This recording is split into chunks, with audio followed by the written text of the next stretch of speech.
بیان شروع کرنے سے پہلے ٹائم مینجمنٹ کے حوالے سے ہم نے ایک ورکشاپ شروع کرائی ہوئی ہے. اس کا تھوڑا سا میں آپ کو کچھ تعارف کروا دوں کہ اس کے کیا فائدے سامنے آئے. میں نے ایک مرتبہ کہیں بیان میں یہ بات ذکر کی تھی کہ ہم ایک ڈیجیٹل خانقاہ کھولیں گے. سنا ہوگا آپ لوگوں نے, ڈیجیٹل کہہ لیں یا ٹیکنیکل کہہ لیں. ہوگی وہ خانقاہ مگر ہوگی ذرا ٹیکنیکل قسم کی. تو اس کا پہلا تجربہ الحمدللہ کامیاب ہوا ہے, اللہ کا بڑا فضل ہے. جامعۃ الرشید میں ہم نے 3 دن کی ورکشاپ کروائی ہے. 3 دن کی نہیں, تقریباً 2.25 یا 2.5 دن کی. ابھی مکمل نہیں ہوئی ہے, تھوڑی سی باقی ہے. میں 2 دن سے مسلسل اسی میں مصروف تھا, تو ابھی صرف بیان کے لیے آیا ہوں, پھر واپس جانا ہے. تو اس میں تقریباً 18 یا 20 کے قریب شرکاء تھے, اور اس میں ہمارا شیڈول یہ تھا رات کو 9:30 بجے سونا ہے اور صبح 4 بجے اٹھنا ہے.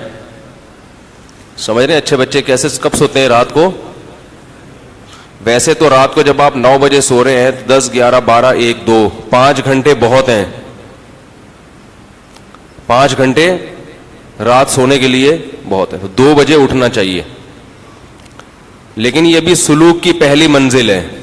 خانقاہ میں تو 17 منزلوں تک لے کے جاتے ہیں نا, تو یہ بھی سلوک کی کیا تھی کہ چلو رات کو آپ 9 بجے سو جاؤ, پھر صبح کوئی آپ ٹینشن میں نہ ہو, آپ کو 9:30 بجے سو جاؤ, غم نہ ہو کہ ہمیں کم سلایا گیا ہے, لیکن صبح اٹھ جاؤ اچھے بچوں کی طرح. کتنے بجے؟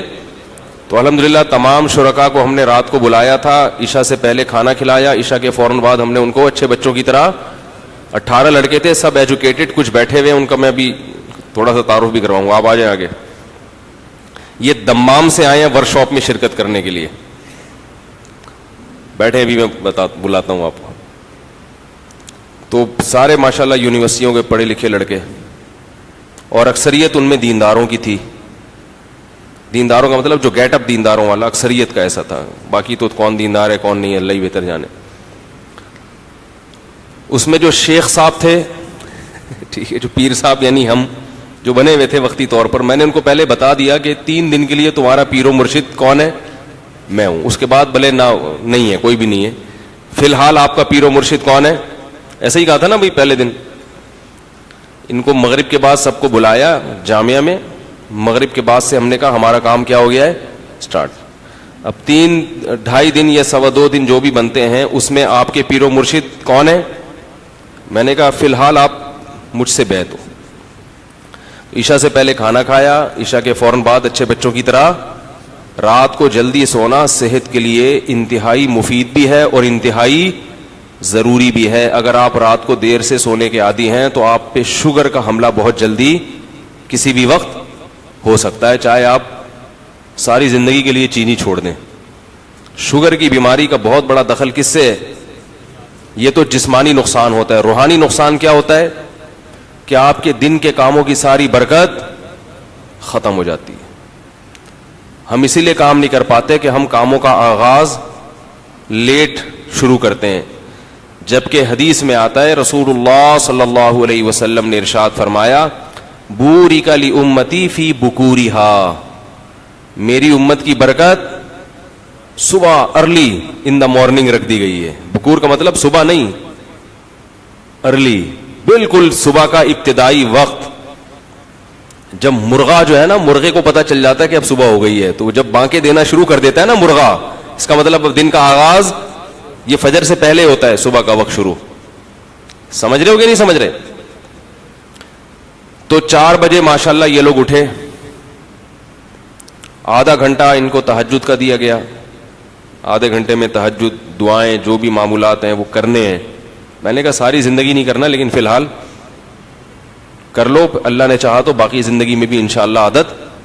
بعض دفعہ شیطان کہتا ہے یار یہ کون ٹینشن ہے تو اتنی, تو بھائی ابھی کر لو, تو اللہ نے چاہا تو انشاءاللہ عادت پڑ جائے گی. تو پھر 4:30 بجے ان کو ہم نے جامعہ کے قریب گراؤنڈ میں بھگایا. 18 لڑکے تھے نا, تو میرا خیال یہ تھا کہ میں مولوی ہوں تو سب سے سست میں ہوں گا. یہ تو ماشاءاللہ یونیورسٹیوں سے فارغ ہیں, میڈیکل ایک ڈاکٹر بھی ہیں ہمارے پاس, کوئی انجینئر ہے, کوئی ڈاکٹر ہے, کوئی بزنس مین ہے, اور ماشاءاللہ ہیں بھی. اب یہ دیکھ لیں ماشاءاللہ کیسے لال سرخ, پشاور کے ہیں یہ, دمام میں جاب کر رہے تھے, اسپیشل ورک شاپ کے لیے آئے ہیں یہ. تو لیکن جب اندازہ ہوا تو پتہ یہ چلا کہ ہم لوگ بھاگنے میں, چپل چرا کے بھاگنے میں تو بہت تیز ہیں, کسی کی گھنٹی بجا کے بھاگنے میں تو, ویسے ہی مذاق کر رہا ہوں, ایسا نہیں چپل وپل کوئی نہیں چراتا بھائی, لیکن ہم ویسے جو ہے نا, یعنی اکثر ساتھیوں کی حالت یہ تھی کہ 2-4 قدم چلنے کے بعد ان کا سانس, بولو بھائی, 2-4 ایسا ہی تھا نا. جہاں میں کہیں جھوٹ موٹ بولوں تو بتا دیں کہ یار مولوی صاحب یہ غلط بول رہے ہو, یار ایسا نہیں کرو, گواہ کے طور پر بٹھایا ہوا ہے. 2-4 قدم چلتے تو سانس کیا ہو جاتا, سے اندازہ ہوا کہ معاملہ بہت زیادہ, یار ابھی 30-35 سال آپ کی عمر ہے, آپ صبح 4 بجے جب آکسیجن کا تناسب ہوا میں بہت زیادہ ہوتا ہے آپ ویسے ہی فریش ہوتے ہو, اس وقت آپ 2 قدم جاگنگ نہیں کر سکتے, تو اس کا مطلب ہے کہ آپ کیا تیر مارو گے دنیا میں بھائی. انسان کچھ بھی کرتا ہے نا, بڑے بڑے کام, اس کے لیے صحت کا اچھا ہونا ضروری ہے. تو مجھے اندازہ ہوا کہ یہ معاملہ بہت زیادہ کیا چل رہا ہے, داڑیاں بھی ہیں ماشاءاللہ, نماز بھی پڑھتے ہیں, یہ تو چل ہی نہیں سکتے. چلو 50 سال کا آدمی ہو, اسے بھاگتے ہوئے تھوڑا سا وہ ہو رہی, تو 30-35 سال کے. تو میں نے ان لوگوں سے کہا کہ بھائی آپ بھاگیں, یہ خانقاہ ہے. اب آپ کہیں گے کس قسم کی خانقاہ ہے, یار خانقاہ میں تو ذکر اللہ ہوتا ہے, اللہ اللہ سکھاتے ہیں. اللہ کے بندو, جیسے نماز روزہ ضروری ہے, مسلمان کو من حیث القوم دنیا میں دین کو غالب کرنے کے لیے, یا اللہ اس کے رسول نے جو ہمیں حقوق بتائے ہیں, جو اللہ اس کے رسول کے حقوق ہیں ان کو پورا کرنے کے لیے بھی تو کوئی جسم میں اسٹیمنا ہونا چاہیے کہ نہیں چاہیے. یہ جو نبی نے فرمایا المؤمن القوی خیر من المؤمن الضعیف, طاقتور مومن کمزور مومن سے اللہ کو زیادہ محبوب ہے. تو یہ کیوں فرمایا آپ نے, اس لیے کہ وہ صحابہ میں اگر یہ قوتیں نہ ہوتی تو روم اور فارس کو فتح کر لیتے. وہ تو ایسے ہی ہوتا بنی اسرائیل کی طرح. موسیٰ علیہ السلام نے بنی اسرائیل کو کہا جاؤ فلاں قوم سے لڑو, تو انہوں نے کہا ہم نہیں لڑ سکتے بھائی, وہ تو بہت بڑا مسئلہ ہے وہاں پہ, ٹھیک ہے نا. اذهب انت وربک فقاتلا, آپ جائیں, آپ کا رب جائے, لڑے, فتح ہو جائے تو ہمیں بتا دینا, ہم بھی آ جائیں گے پیچھے پیچھے. اور کتنے مواقع تھے, سست آدمی دنیا میں کوئی بھی کام نہیں کر سکتا. پھر ان سے کہا گیا کہ یہ کر لو, گائے ذبح کر لو, یار یہ بڑی ٹینشن والا کام ہے, کس قسم کی ہو, فضول قسم کے سوالات. بنی اسرائیل کو جو بھی کہا جاتا, کوئی بھی آرڈر دیا جاتا, بنی اسرائیل پہلی دفعہ میں وہ کام نہیں کرتے تھے. کیوں؟ غلام تھے. حالانکہ پیغمبروں کی اولادیں تھیں. بنی اسرائیل کس کی اولاد تھی؟ یعقوب علیہ السلام کی اولاد کو بنی اسرائیل کہا جاتا ہے. پیغمبروں کی اولاد ہے, نہ اس سے گائے ذبح ہو رہی ہے, نہ کوئی اور شریعت کا حکم اس پر اس سے عمل ہو رہا ہے. کیوں؟ اس لیے کہ ایک طویل عرصہ تک فرعون کی غلامی میں اس نے زندگی گزاری, تو مینٹل اپروچ غلاموں والی ہو گئی. بس ہمیں بوٹ پالش کرنے پہ لگا دو, ہمیں کوئی مزدوری کا کام دے دو, کوئی تھوڑا سا یہ کر دو, وہ بس اس سے زیادہ نہیں, روٹی مل جائے, کھانا مل جائے, اور کچھ نہیں. تو ٹھیک ہے, دنیا کی محبت کی حد تک تو اتنا ہی ہے کہ روٹی مل جائے, لیکن اللہ نے اور بھی تو کام ہمارے ذمہ لگائے ہیں نا, بڑے بڑے کام. تو وہ نہیں کرتے تھے. یہ ہندوستان میں جب انگریز آیا ہے نا, تو انگریزوں نے یہ بات لکھی ہے کہ یہ جو مغل بادشاہ تھا نا آخری, کیا نام تھا اس کا, بہادر شاہ ظفر, میں اس کے مزار پہ گیا ہوں, وہاں مزار پہ کوئی حاضری دینے نہیں گیا, ویسے عبرت کے لیے بادشاہ کے مزار پہ, اس کی شاعری پڑھی میں نے وہاں جا کے, کیونکہ ہم مزاروں والے بولو بھائی نہیں ہیں. جب بھی کوئی پوچھا گیا نا آپ فلاں, وہ جمعے کے بیان میں کہہ رہا تھا کہ وہ مزار تھا وہاں ان کا کیا نام ہے یار, عبداللہ شاہ غازی کا, تو وہ میں ٹرین کا سفر بتا رہا تھا, بھول گیا تھا. تو وہ اس میں یہی تھا کہ میں نے ان سے کہا کہ آپ جن بابا کے مزار پہ جا رہے ہو نا, ان کا مزار ماڑی پور میں بھی ہے. عبداللہ شاہ غازی کے 2 مزار ہیں, ایک وہاں بھی, ایک یہ وہ بچپن کا ہے, اور یہ ان کے بڑھاپے کا ہے. ایسا چل رہا ہے. 2-2 3 مزار بھی چل رہے ہیں بزرگ کے. بھائی دکانیں ہیں یہ, بزرگوں کے ناموں کو کیا کرایا جاتا ہے؟ کیش. کچھ بھی بنا کے تختی لگا دو, پبلک طواف کرنا. جیسے ایک آدمی عجائب گھر گیا تو ایک کھوپڑی رکھی ہوئی تھی, پوچھا یہ کس کی کھوپڑی ہے؟ وہ عجائب گھر والوں نے تو پیسے بنانے کے لیے بنایا, نوادر لا کے رکھ دیے. کیا ثبوت ہوتا ہے کہ یہ جیسے لاہور کا عجائب گھر ہے نا, حضرت علی کی تلوار, حضرت فاطمہ کی چادر, کچھ بھی نہیں ہے وہ. نہ حضرت علی کی تلوار ہے اور نہ حضرت علی کی پگڑی ہے, کچھ بھی نہیں, کوئی ثبوت نہیں ہے. یہ جو منہ مبارک دکھائے جاتے ہیں نبی کے, کوئی ثبوت نہیں ہے. پتہ نہیں اللہ معاف فرمائے کس کا بال اٹھا کے محمد صلی اللہ علیہ وسلم کی طرف منسوب کر دیتے ہیں. بہت بڑی گستاخی ہے یہ. تو کوئی سند نہیں ہے اس کی کہ یہ نبی صلی اللہ علیہ وسلم کا بال ہے. ایک حدیث ہم بغیر سند کے نہیں لیتے, تو آپ صلی اللہ علیہ وسلم کے جسم اطہر سے نکلا ہوا ایک ٹکڑا, آپ کے جسم کا حصہ, وہ بغیر سند کے کیسے مان لیں بھائی اس کو؟ کون اس کی گارنٹی دیتا ہے کہ مجھ سے فلاں نے بتایا؟ کوئی سند تو لے کر آؤ اس کی. تو وہ وہاں گئے عجائب گھر, ایک آدمی گیا تو ایک کھوپڑی رکھی ہوئی ہے, ویسے ہی پیسے بنانے کے لیے رکھی ہوئی تھی. اب جھوٹ تو پکڑا جاتا ہے نا. اس نے پوچھا یار یہ کس کی کھوپڑی ہے؟ انہوں نے کہا یہ سکندر اعظم کی کھوپڑی ہے. اس نے کہا یار تھوڑی دیر پہلے میں دیکھ کر آیا تھا, ایک چھوٹی سی کھوپڑی تھی, اس کے بارے میں نے ملازم سے پوچھا, اس نے بھی بتایا کہ یہ کس کی ہے؟ سکندر اعظم کی. اب وہ پھنس گیا. تو اس نے کہا وہ بچپن کی کھوپڑی ہے, یہ ان کے بڑھاپے کی کھوپڑی. ہم نے احتیاطاً دونوں قسم کی کھوپڑیاں جمع کر کے رکھی ہوئی ہیں, بچپن کی بھی ہے اور بڑھاپے کی بھی ہے. تو خیر, تو ان کو ہم نے جو خانقاہ میں جو مریدین تھے نا, ان کو ہم نے صبح 4 بجے بھگایا. کچھ تو بھاگے, کچھ تھوڑا کم بھاگے, کچھ تھوڑا سا بھاگے, کچھ تھوڑا سا سیکھ گئے کہ یہ بھی کوئی دنیا میں کام ہے, ایسا بھی ہمیں کرنا چاہیے. پھر آج دوبارہ بھگایا. اب ورکشاپ تو ختم ہو گئی ہے. ورکشاپ جو تھی نا مغرب میں, ہم نے سارا جو ان کا تھیوریز تھی وہ پڑھا کے ختم کر دی, پریکٹس وغیرہ کروا کے, لیکن ان کو جامعہ میں روک لیا ہے. روکا اس لیے کہ اگرچہ آپ کی چھٹی ہے, مگر آپ آج دوبارہ عشاء سے پہلے کھانا کھائیں گے, عشاء کے بعد آپ فوراً سو جائیں گے, صبح 4 بجے اٹھ کے دوبارہ کیا کریں گے؟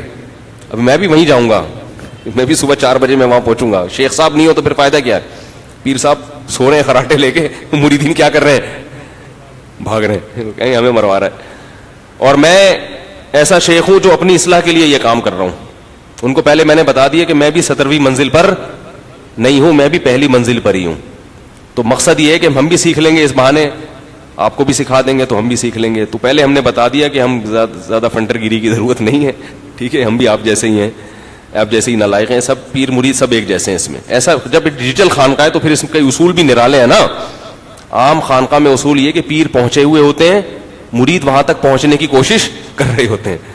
ہماری خانقاہ کا اصول ہے کہ پیر بھی نہیں پہنچا ہوا, مرید بھی نہیں پہنچے ہوئے, سب مل کے ایک ہدف تک پہنچنے کی کوشش کر رہے ہیں. ہم نے کہا بھائی ہماری بھی زندگی بھی بکھری ہوئی ہے, تو ہم بھی چاہتے ہیں کہ اس میں کوئی انتظام آ جائے. تو تکرار کے طور پر ہم نے یہ ورکشاپ کروائی ہے کہ ہم بھی انسان بن جائیں, آپ بھی انسان بن جاؤ. تو نہیں بنے تو پھر دوبارہ کوشش کریں گے, پھر کوشش کریں گے. تو کوئی کسی کو جانچنے کی کوشش نہ کرے کون کتنے پانی میں. تبلیغ میں نکلتے ہیں نا بھائی, سب سیکھنے والے ہیں. تو تہجد بھی ہو گئی, صبح کیا ہو گیا ان کا, ورزش بھی ہو گئی, ٹھیک ٹھاک پسینہ نکالا الحمدللہ. اس کے بعد 2-4 ان کو یوگا کی ورزشیں بتائیں جو دماغ کو فریش کرنے کے لیے ضروری ہیں, زیادہ نہیں, 2-4, اس سے دماغ فریش رہتا ہے, تھوڑا سا جسم فٹ فاٹ رہتا ہے. اور پھر ان کا نہائے دھوئے, صاف ستھرے کپڑے پہن کے فجر کی نماز پڑھنے گئے. خدا کی قسم اتنا مزہ آیا کہ مزہ آیا نہیں آیا مجھے. صبح کے وقت جو ہے نا ہوا میں آکسیجن کا تناسب بہت زیادہ ہوتا ہے. وہ آپ جب جاگنگ کرتے ہیں یا واکنگ کرتے ہیں, جاگنگ نہ تو چلو تیز واکنگ بھی ہو جائے, تو ذہن اتنا فریش ہوتا ہے. میں نے کسی حکیم کی کتاب میں پڑھا, ایک بہت ماہر حکیم تھے, کہ اتنی انرجی آپ کو ملتی ہے صبح ہوا میں سانس لینے سے جو کئی گھنٹوں کے لیے کافی ہے. اور اس میں حکیم صاحب نے یہ بھی لکھا کہ کئی گھنٹوں کی نیند آپ کو اتنا فریش نہیں کرتی جتنا صبح کی واکنگ فریش کر دیتی, جو ہوا خوری ہے فریش کرتی. ریسرچ ڈاکٹروں کی زیادہ ہے, صحت حکیموں کی اچھی ہے. صحت کے بارے میں معلومات ڈاکٹروں کے پاس زیادہ ہوتی ہیں. کیا خیال ہے بھائی؟ وہ تو ایک حکیم تو چھوڑو ہوتے ہیں, حکیم سے تو معلومات لینے سے پہلے گوگل پہ سرچ کر لیا کرو کہ یہ معلومات لینے کے قابل بھی ہے یا نہیں ہے. ایک نمبر کے پھینکو ہوتے ہیں اکثر, سارے نہیں, کچھ اچھے بھی ہوتے ہیں لیکن اکثر پھینکو ہوتے ہیں. لیکن صحت پھر بھی کس کی اچھی ہوتی ہے؟ میں نے 100 سال کے حکیم دیکھے ہیں, 99 سال کے حکیم دیکھے ہیں, ایسی فٹنس. ابھی ہمارے محلے میں ایک, جہاں میں رہا کرتا تھا, ایک حکیم صاحب کا پچھلے سال یا 2 سال پہلے انتقال ہوا ہے. 100 سال سے اوپر عمر ہوگی ان کو. میری بڑی اچھی دوستی تھی ان سے, میرے والد صاحب کے دوست تھے, دہلی کے تھے وہ. جب ہاتھ ملاتے تھے تو ہاتھ چھڑانا مشکل ہو جاتا تھا. دہلی کے تھے وہ, اور چھوٹا سا مطلب تھا, کوئی بہت پہنچے ہوئے بھی نہیں تھے, چھوٹے موٹے نسخے ٹوٹ کے بتاتے رہتے تھے لوگوں کو.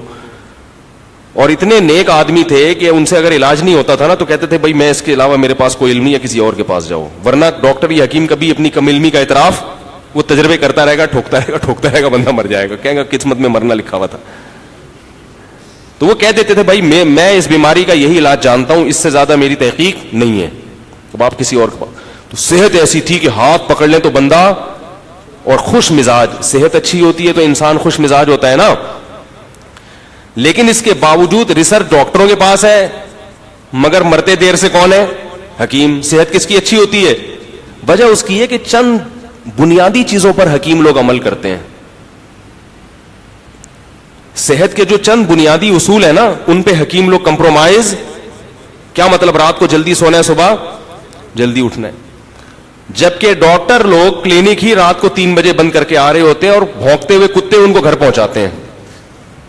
ایک اورنگی ٹاؤن سے ایک ڈاکٹر صاحب تھے, وہ 3 بجے کلینک بند کر کے آتے تھے. مجھے خود ان کے بیٹے نے بتایا کہ کتے بھونک رہے ہوتے ہیں ہمارے ابو کے اوپر جب یہ اورنگی ٹاؤن سے گھر آ رہے ہوتے ہیں. 3 بجے جو آدمی سوئے گا اور پھر وہ سو کے اٹھے گا کب؟ 12 بجے. ان ڈاکٹر صاحب کو اللہ تعالیٰ ان کی عمر میں برکت دے, ان کو شفا عطا فرمائے. شوگر بھی ہو گئی ہے, اور شوگر کی وجہ سے ان کی آنکھوں کی بینائی بھی چلی گئی ہے. کیا فائدہ MBBS کرنے کا کہ آپ 50-55 سال کی عمر میں آپ نابینا ہو گئے ہے بھائی.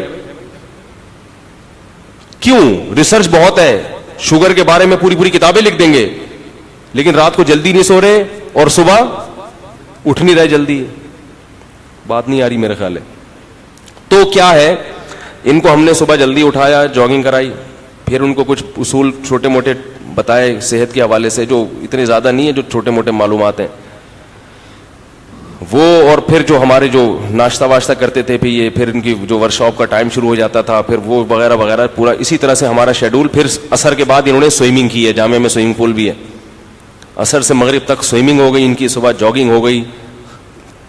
ہم نے ان کا تیل الحمدللہ نکال لیا. تو اب یہ ان کو روک کے صرف اس لیے رکھا ہوا ہے کہ آپ نے عشاء پڑھ کے سو جانا ہے, صبح دن کا آغاز 4 بجے سے کرنا ہے. کیونکہ میں نے ان سے کہا کہ اگر آپ ابھی گھر چلے گئے تو آپ اس ورکشاپ کے ماحول سے باہر نکل جاؤ گے.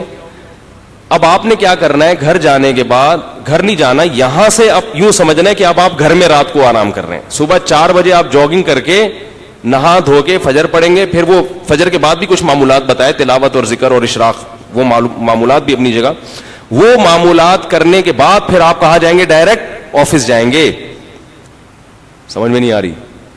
تاکہ آپ کو پتا چلے کہ عام دنوں میں جب ہم آفس جاتے ہیں اور اس اسٹائل کے بعد اور ان ایکٹیویٹیز کے بعد جب آفس جائیں گے تو ہمیں کتنا فرق نظر آئے گا. سمجھ میں آ رہی ہے بات؟ تو یہ میں اتنی ڈیٹیل اس لیے بتا رہا ہوں کہ آپ لوگ بھی کریں. ورکشاپ نہیں بھی کریں تو یہ روٹین آپ لوگ گھر بیٹھے ویسے بھی بنا سکتے ہیں. ورکشاپ کا فائدہ ہوتا ہے کہ اجتماعی ماحول ہوتا ہے تو بن جاتا ہے. سمجھ میں آ رہی ہے بات؟ تو یہ دیکھ لیں آپ, یہ بیچارے آئے ہوئے ہیں وہاں سے دمام سے, انہوں نے کی, کہہ رہے ہیں مجھے بہت فائدہ ہوا. جتنے بھی لوگ تھے ماشاءاللہ سب کہہ رہے ہیں کہ یار بہت فائدہ ہوا.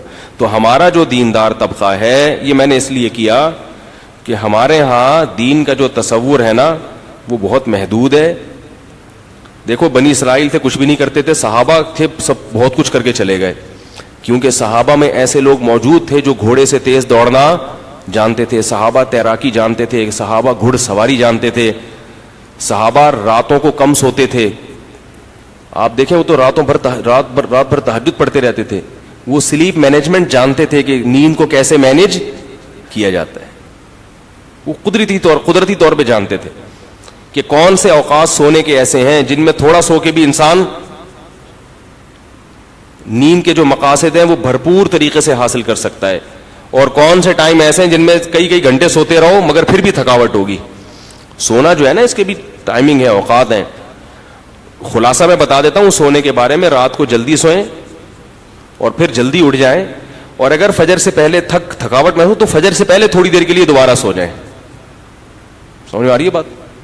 ہمارے نبی کی جو طریقہ تھا نا رات کو سونے کا, عشاء پڑھتے ہی سو جاتے تھے اور پھر رات کے کچھ دیر آرام کر کے دوبارہ کھڑے ہو جاتے تہجد کے لیے. اب پوری رات تہجد چلے گی تو فجر کی نماز کے بعد جب اذان ہوتی تھی تو اذان اور نماز میں جو وقفہ ہوتا تھا نا, اس دوران آپ صلی اللہ علیہ وسلم ہلکی سی نیند لیا کرتے تھے. یہ تجربہ کر کے دیکھیں, یہ ہلکی سی نیند آپ کو دوبارہ تازہ دم کر دے گی, پھر سارے دن کے لیے کیا کر دے گی, ایک دم فریش کر دے گی آپ. پھر آپ کو تھکاوٹ محسوس ہوگی دن کے 12 اور 1 بجے جب سورج بلندی پہ پہنچے گا. اس وقت کھانا کھا کے پھر آپ صلی اللہ علیہ وسلم کیا کرتے تھے, تھوڑی دیر قیلولہ کرتے تھے. وہ قیلولہ آپ میں انرجی بھر دے گا رات تک کے لیے, فریش رہیں گے بالکل. اب ان کو پتا ہے آج صبح سے میں بول رہا ہوں کہ نہیں بول رہا, ورک شاپ میں صبح 7:30 بجے سے کھڑے کھڑے میں ان کو پڑھا رہا ہوں نان اسٹاپ. درمیان میں قیلولے کا ٹائم آیا اور ہماری کلاس ختم ہوئی ہے مغرب میں. ایسا ہی ہے نا؟ مگر میرے چہرے سے, میرے بات چیت کے اسٹائل سے کہیں سے بھی لگ رہا ہے کہ مفتی صاحب تھکے ہوئے ہیں آج. مجھے تو آپ لوگ تھکے ہوئے لگ رہے ہیں, کہیں سے لگ رہا ہے کہ تھکے ہوئے ہیں. حالانکہ میں اگر نیند کو شمار کروں تو میری 24 گھنٹے میں جو نیند ہوئی ہوگی میرا خیال ہے بمشکل 4 گھنٹے کی ہوئی ہوگی. بمشکل کتنی دیر کی ہوئی ہوگی؟ بمشکل یعنی رات کی نیند ملا کے 4 گھنٹے کی. تو یہ چیزیں بھی کیا ہے میرے بھائی, سیکھنے کی ہیں, تاکہ ہم اپنے اوقات کو زیادہ سے زیادہ جاگ کے ذہن کو فریش رکھ کے مفید کاموں میں کھپا سکیں. ہمارے دن کے زیادہ تر حصے خراٹے لیتے ہوئے 12 بجے معذرت کے ساتھ ایسے اٹھتے ہیں جیسے اللہ معاف فرمائے, بس نہیں بولے کیسے.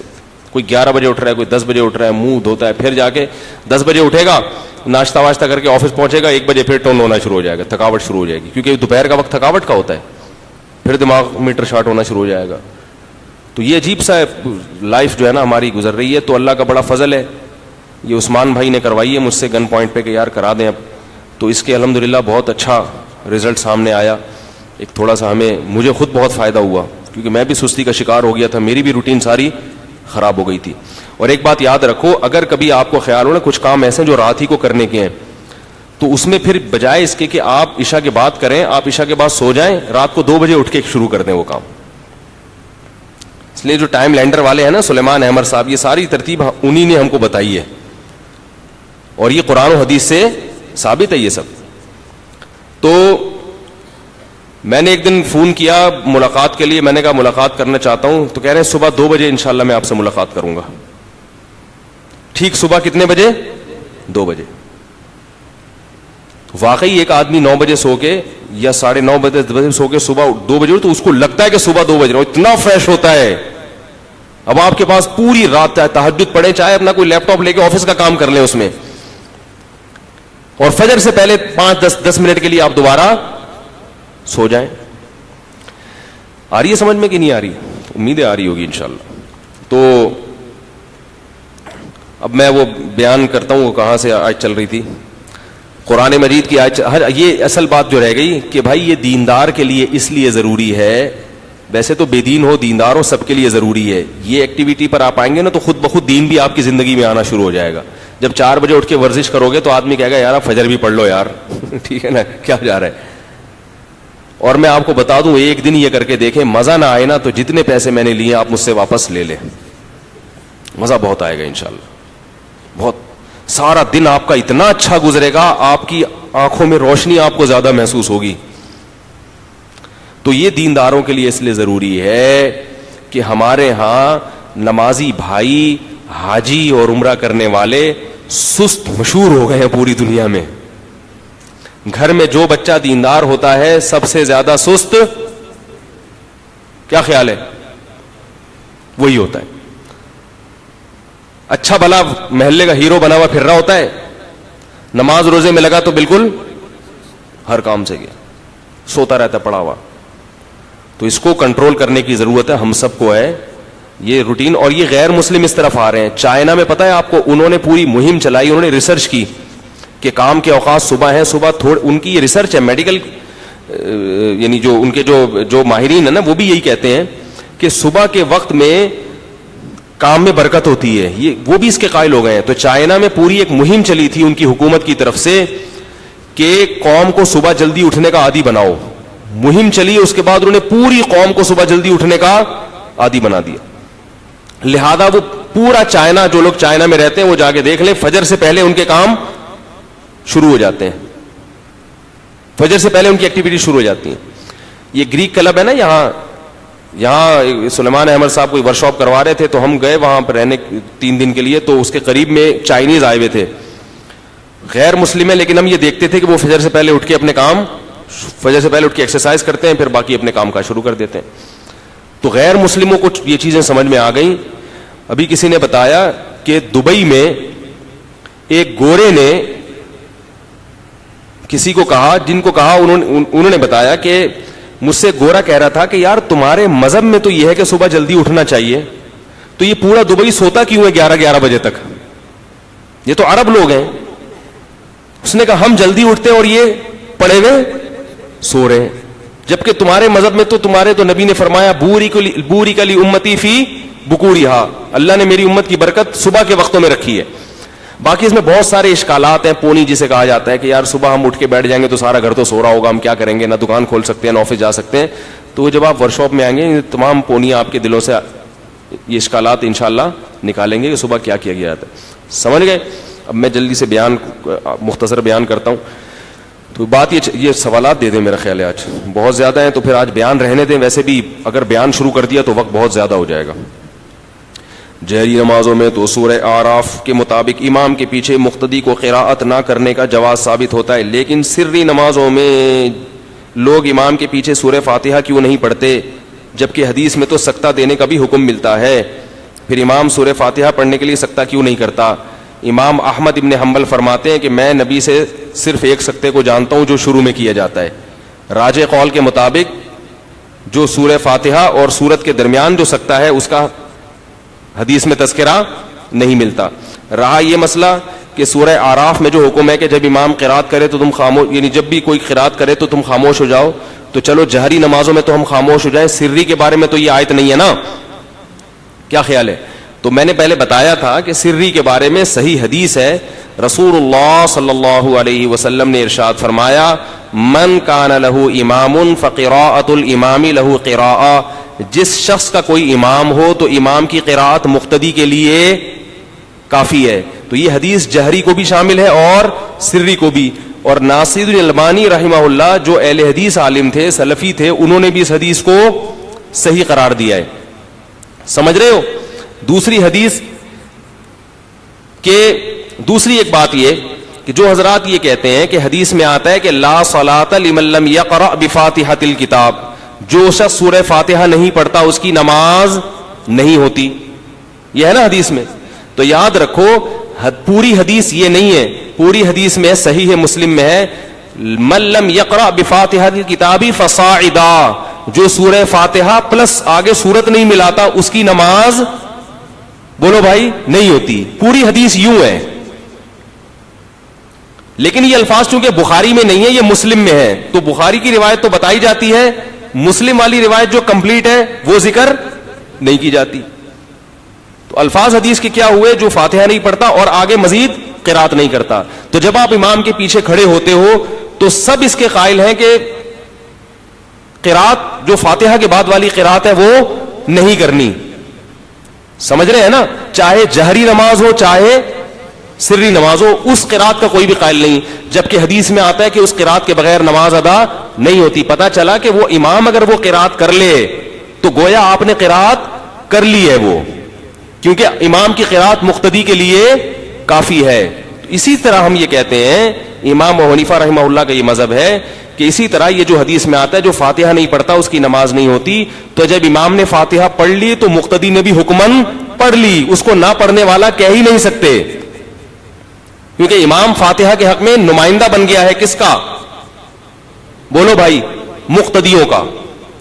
رہا یہ مسئلہ کہ دوسری حدیث میں آتا ہے, صحیح حدیث میں, الا بفاتحۃ الکتاب, کہ امام کے پیچھے خاموش رہا کرو سوائے فاتحہ کے, یہ حدیث بھی ہے. تو یہ حدیث ان دوسری حدیثوں سے کیا کر رہی ہے؟ ٹکرا رہی ہے.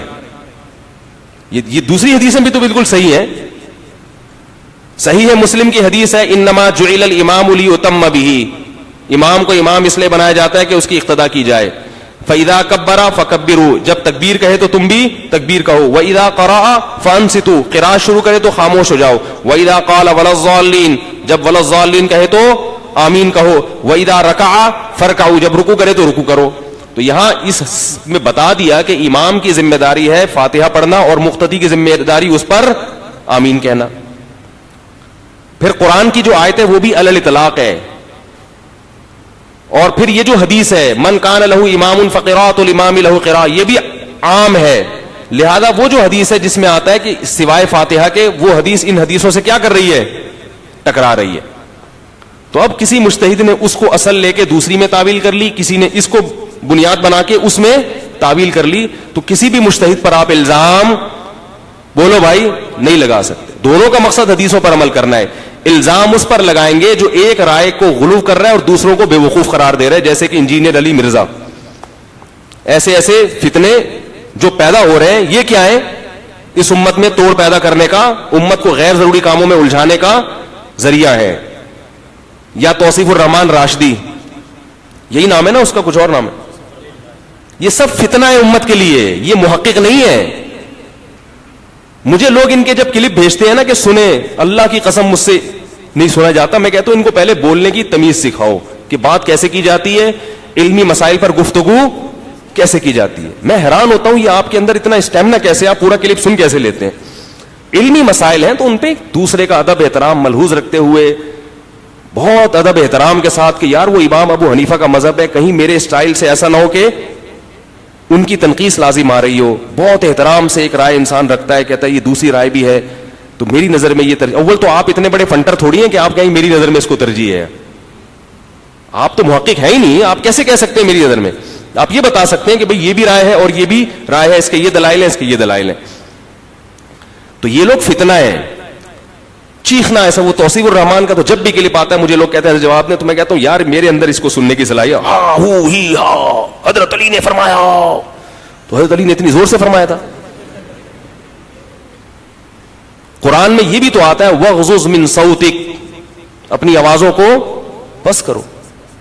ان انکر الاصوات لصوت الحمیر, سب سے بری آواز کس کی ہے؟ گدھے کی. علمی مسائل پر بات ہو رہی ہے اور گدھے والا اسٹائل ہے آپ کا. پوری امت کو بالکل ایک فرقواریت میں الجھا دیا آپ نے. ان کے بیانات سن کے مجھے جو لوگ بتائیں, جو ان دو بزرگ شخصیات کے بیانات سن رہے ہیں, ان میں ان کی روحانیت میں کتنا اضافہ ہو رہا ہے مجھے بتاؤ. کتنے لوگ ہیں جو ان کے بیانات سن کے ان کو نماز میں خشوع و خضوع پیدا ہو گیا. کل انڈیا سے واٹس ایپ پہ کسی کا میسج آیا میرے پاس, اس نے کہا کہ میں ان لوگوں کے بیان سنتا تھا, میری یہ حالت ہو گئی تھی, مجھے سارے حنفی جہنمی دکھائی دینے لگے تھے مسجد میں. مسجد کا امام رفع الیدین نہیں کرتا, مجھے لگتا تھا یہ بھی جہنم میں جائے گا, وہ بھی جہنم میں جائے گا. امام حنیفہ بھی غلط, ان کو سب تیل بیچ رہے ہیں, پکوڑے بیچ رہے ہیں, یہ ان کو کسی کو کچھ بھی نہیں آتا, سب جاہل ہیں. اتنے بڑے بڑے ائمہ جو بھی رفع الیدین کے بغیر, بر صغیر میں محمد بن قاسم آیا, محمود غزنوی, اور یہ بڑے بڑے علامے بر صغیر میں, شاہ ولی اللہ, شاہ اسماعیل شہید, جو انگریزوں کے مقابلے میں ڈٹے لڑے. اور یہ پوری جو مسلمانوں کی تاریخ آپ اٹھا کے دیکھیں گے, اس تاریخ میں تو 99.99% لوگ کوئی حنفی, کوئی مالکی, کوئی شافی نکلے گا. تو یہ سارے کیا لگنے لگے؟ جہنمی. تو کہہ رہے پھر اس نے کہیں میرا کلپ سنا کہ بھئی اختلافی مسائل ہیں, اس میں ہر طرف دلائل ہوتے ہیں, تو کہہ رہے پھر مجھے کچھ قرار آیا نہیں یار یہ بھی ٹھیک ہے وہ بھی ٹھیک ہے, سب صحیح ہے. ہمارا کام ہے مجتہدین میں سے کسی ایک کی اتباع کریں اور باقیوں پر کیا کریں؟ اعتماد کریں. سمجھ رہے ہو؟ تو چھوڑ دیں ان کا کلپ سننا, اس سے آپ کی روحانیت میں کمی ہوگی. اور سوائے اس کے وہ بھی دائرہ اسلام سے خارج, وہ گستاخ رسول, وہ فلانا, وہ ڈمکانا, وہ یوں, اس کے علاوہ آپ کو کچھ بھی حاصل نہیں ہوگا. قیامت کے دن آپ کے ترازو کا پلڑا اعمال سے بالکل خالی ہوگا. رفع الیدین کے جھگڑے, آمین کے جھگڑے, فلاں مشرک, فلاں کافر, اس کے علاوہ, ان گالیوں کے علاوہ آپ کے اعمال میں کوئی بھی چیز آپ کے ساتھ نہیں ہوگی. صحابہ کرام میں یہ سارے اختلافات موجود تھے.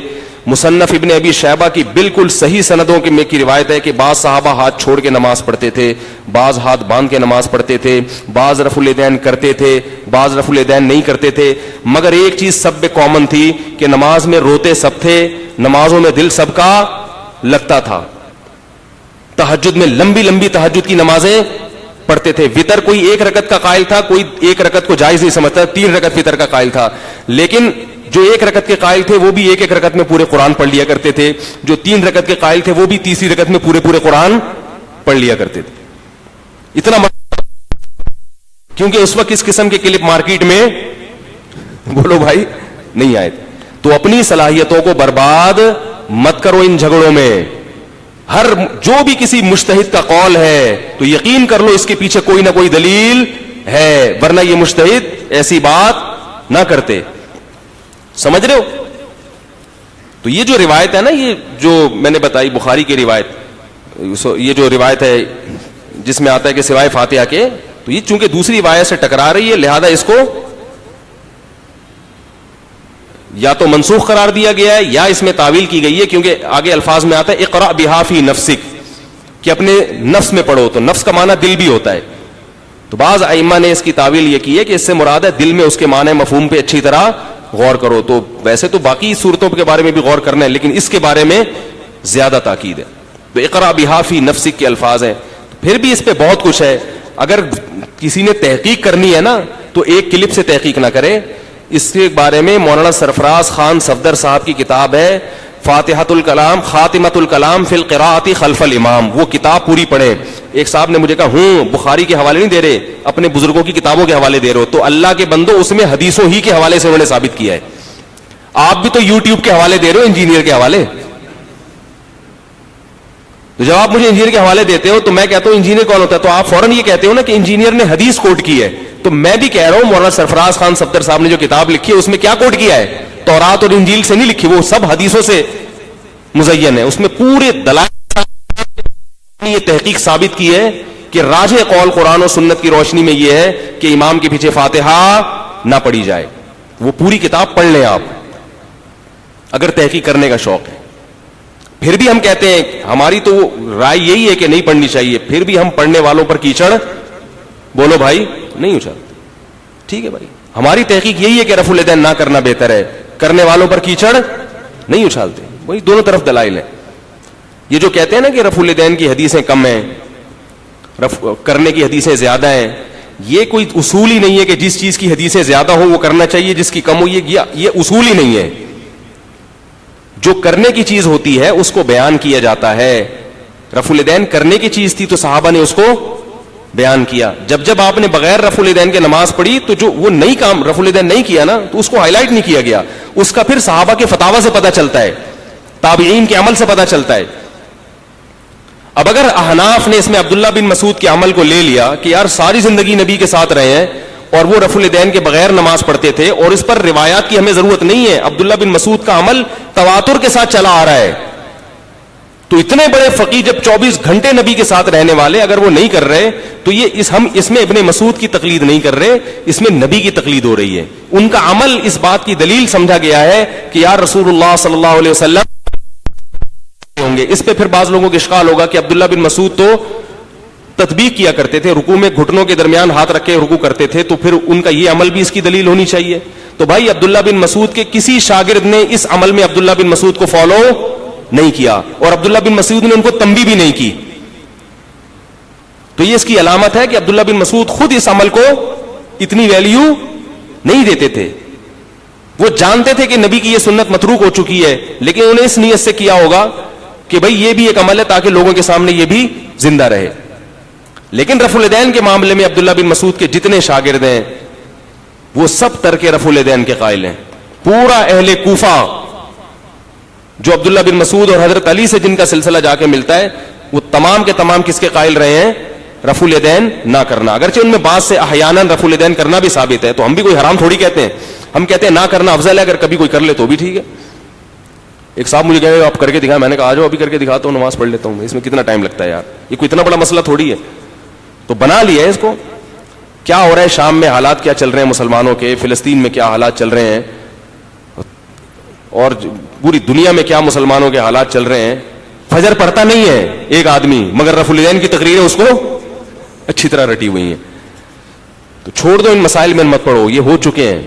اس میں لوگ کہتے ہیں اچھا اصل میں مولوی لوگ اپنی دکانیں چمکانا چاہتے ہیں, تحقیق سے ہم کو ہٹا کر اپنی دکانیں.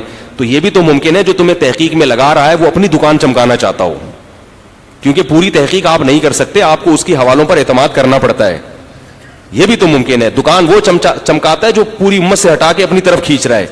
لیبل وہ یہ لگا رہا ہے کہ میں تم کو مولویوں کے چرغوں سے مولویوں کے شکنجے سے باہر نکال رہا ہوں. اصل میں مولویوں کے شکنجے سے باہر نہیں نکال رہے, آپ لوگوں کو اپنے شکنجے میں پھنسانا چاہ رہے ہیں. اور جو مولوی علماء کی بات کر رہا ہے وہ اپنے شکنجے میں پھنسانا ہوتا تو میں اپنا نیا فرقہ بناتا. کیا خیال ہے؟ میں کہتا بھائی یہی ہے, باقی سب غلط ہے. ہم تو کہہ رہے ہیں سب علماء, مفتی تقی عثمانی صاحب ہیں, ان کو فالو کرو. اور بنوری ٹاؤن میں بڑے بڑے علامے پڑے ہوئے ہیں, جامع فاروقی میں بڑے بڑے علامے پڑے ہوئے ہیں. اور چلو یار, آپ ہمارے فقہ حنفی کو نہیں مانتے, آپ اہل حدیث عالم ہی کو, کسی اچھے عالم کو فالو کر لو جو آپ کو اس فرقہ واریت میں نہ الجھا رہا ہو. کوئی اہل حدیث ہے, مجھ سے فون کر کے پوچھتے ہیں کہ بھائی میں تو اہل حدیث, میں کہتا ہوں چلو یار اگر اہل حدیث کو فالو کرتے ہو تو کسی سلجھے ہوئے عالم کو فالو کرو جو آپ کو روحانیت پہ توجہ زیادہ دے اور ان بکھیڑوں میں آپ کو نہ ڈالے.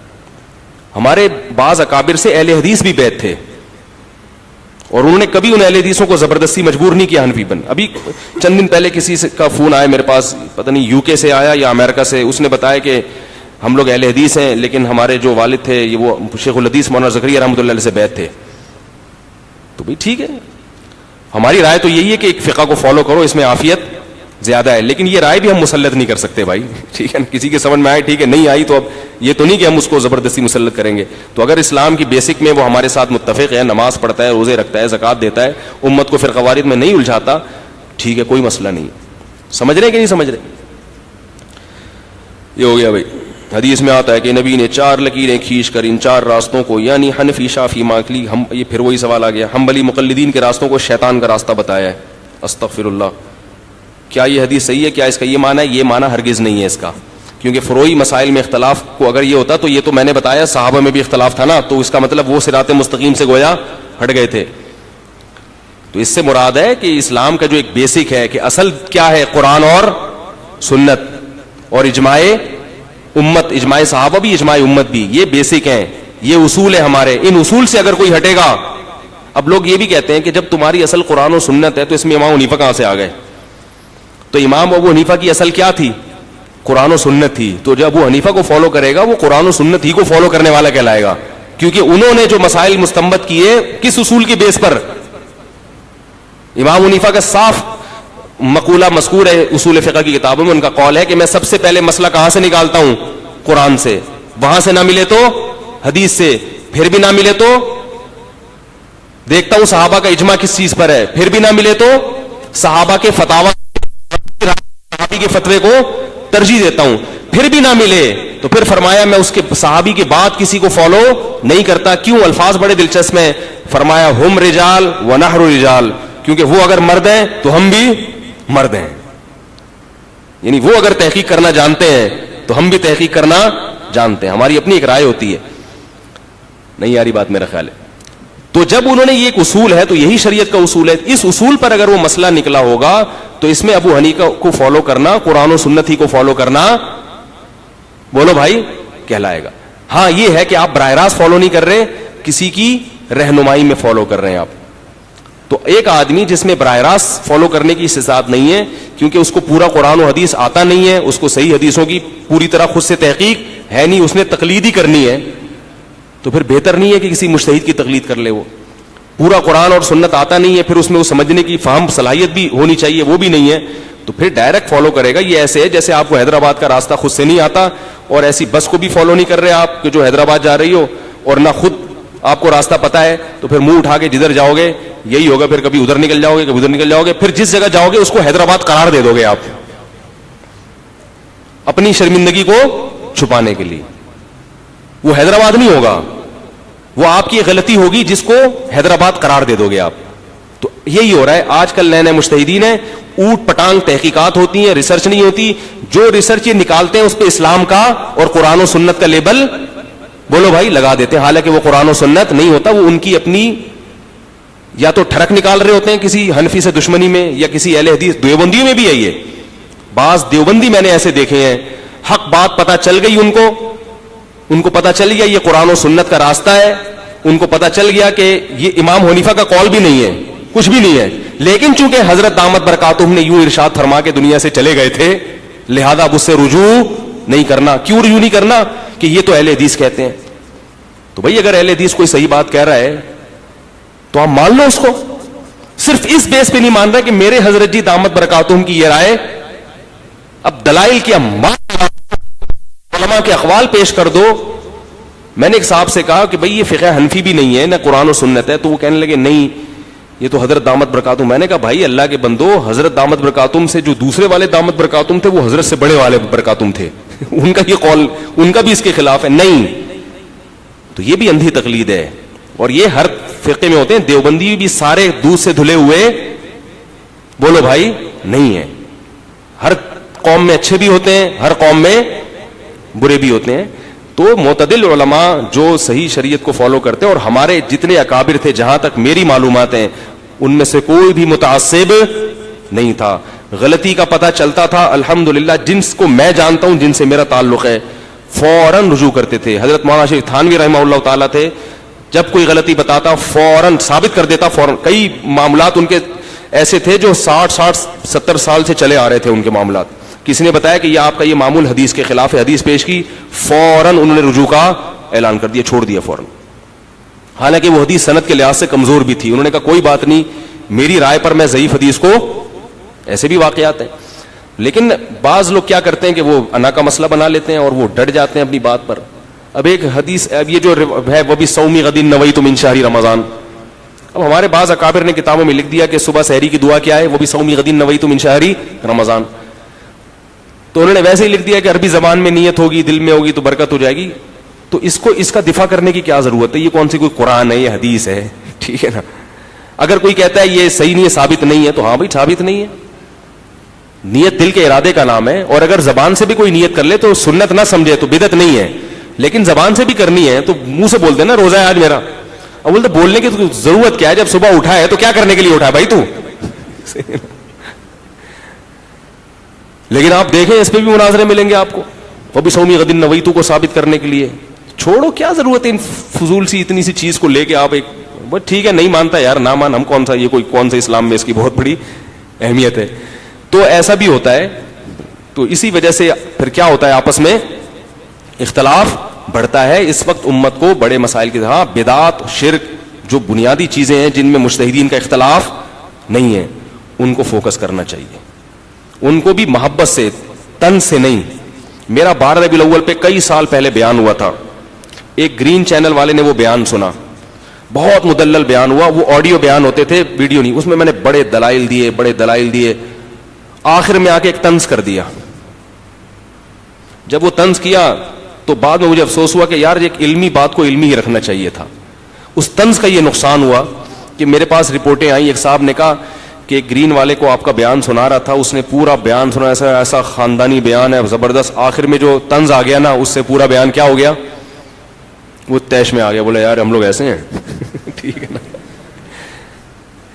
تو بدعات کے خلاف کام ہونا چاہیے اور شرک کے خلاف کام ہو. لیکن شرک وہ نہیں جو آپ نے خود سے بنا لیا ہے.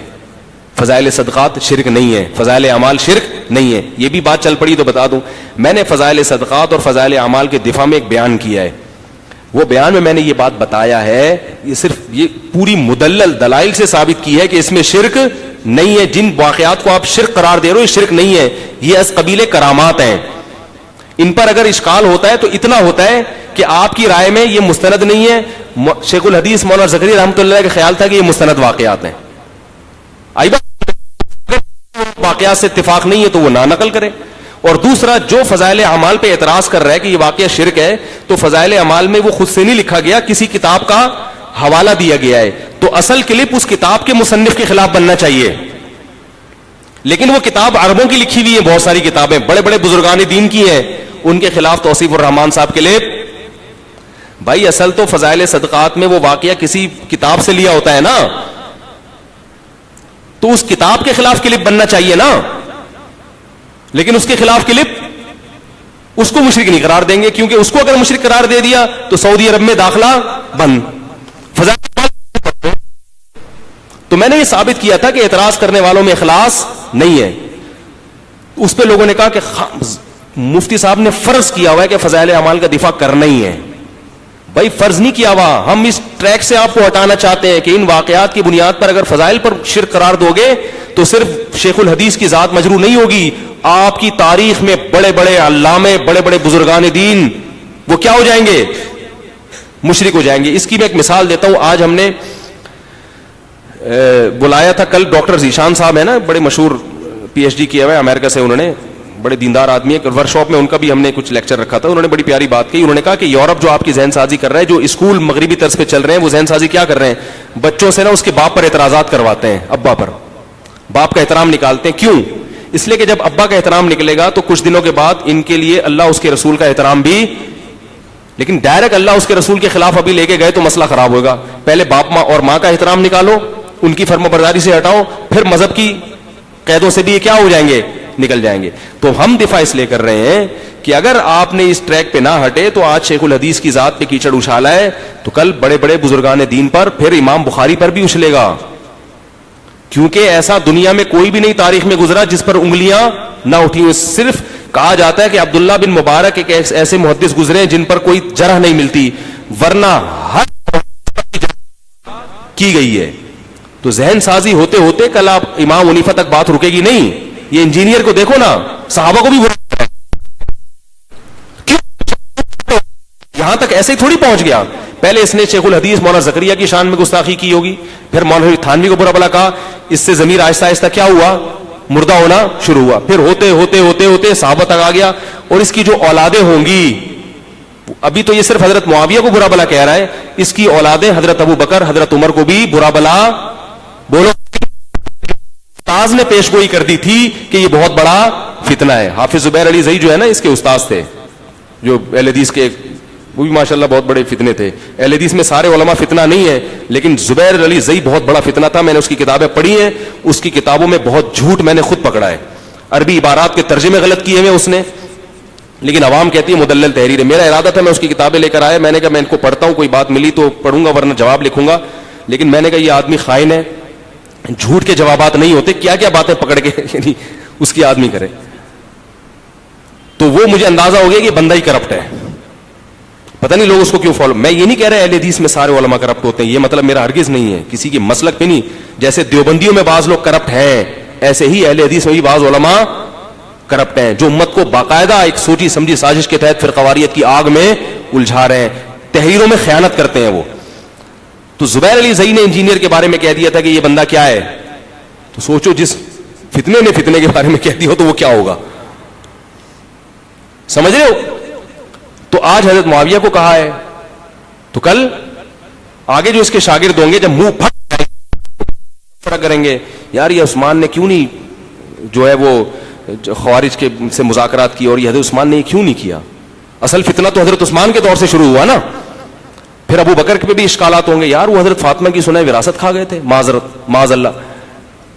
ہم تو یہ لفظ سن کے عجیب, جب حضرت عائشہ پہ تہمت لگی ہے, منافقین نے لگائی ہے, تو قرآن کی آیتیں کیا نازل ہوئیں, لولا اذ سمعتموہ قلتم ما یکون لنا ان نتکلم بہذا سبحانک ھذا بہتان عظیم. بعض صحابہ سے غلطی ہوئی, انہوں نے کہا یار گواہ لے کر آؤ, دیکھیں کون ہے جس پہ تہمت لگی ہے, کیا ہے, کوئی طلب کرو.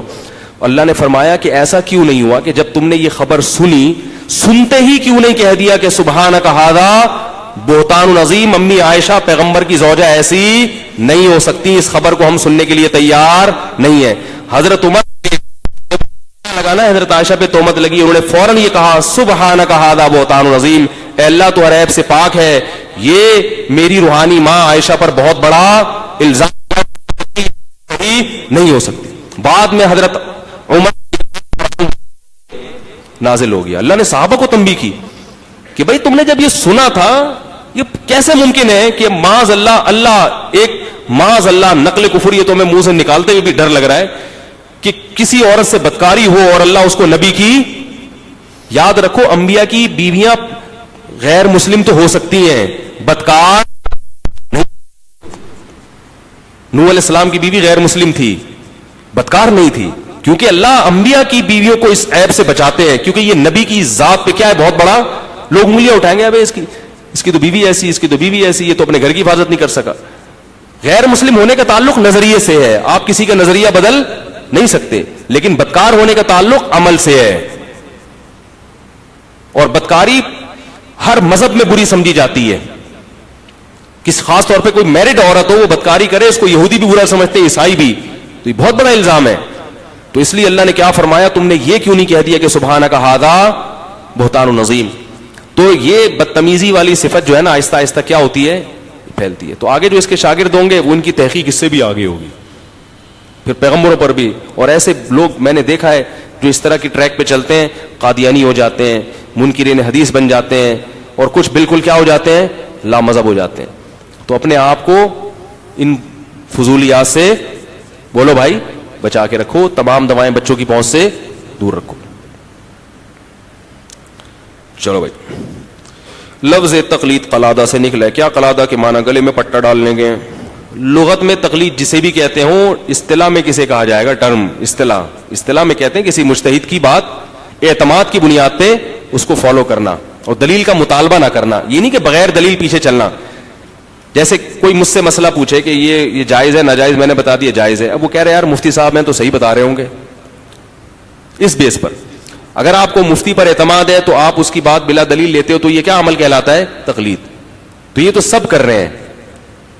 میں اگر دلیل بتا بھی دوں تو بھی اس دلیل کو صحیح سمجھنے میں آپ میری تقلید کرو گے. میں کہوں حدیث میں آتا ہے تو آپ مان لو گے یار آتا ہوگا جب مفتی صاحب کہہ رہے ہیں. آپ مزید تحقیق کرو گے تو آپ بولو گے حدیث نمبر بتاؤ, میں نمبر بتاؤں گا, آپ کہو گے یار جب نمبر بھی بتا رہے ہیں تو پھر صحیح کہہ رہے ہوں گے, حالانکہ آپ نمبر جا کے دیکھتے تھوڑی ہو.